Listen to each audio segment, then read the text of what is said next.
There's a common saying that bigger is better. I, like many of us, have accepted this as universal. You want a better entertainment experience? Get a bigger TV. You need a more comfortable living situation? Get a bigger house. From our cars to our cell phones, we are conditioned to think this way.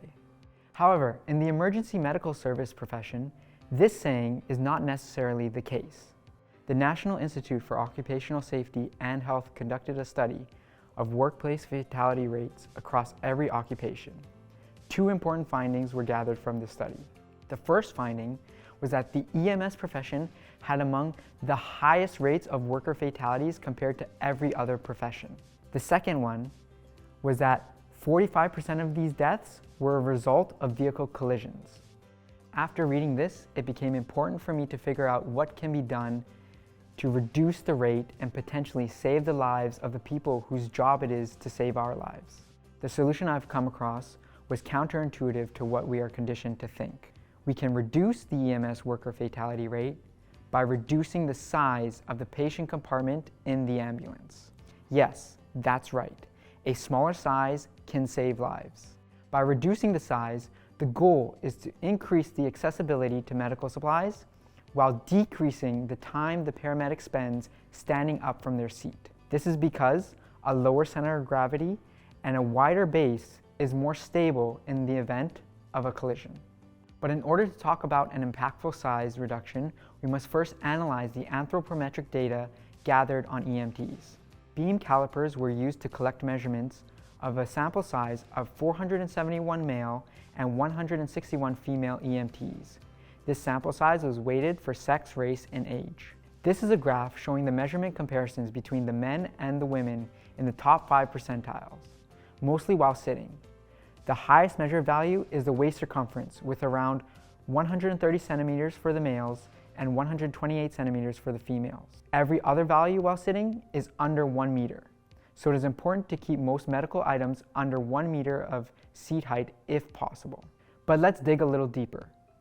We can see that the thumb tip reach, which is the length from the shoulder blade to the tip of the thumb, has a less than 15 centimeter difference between the top and bottom 5 percentiles. This means that access to important medical equipment should lie within this range, with the most necessary supplies within arm's reach of the bottom 5 percentile. Keeping this analysis in mind, let's look at the interior of an ambulance in the US. In this picture, we can see many storage cabinets high above, with one paramedic seat beside them.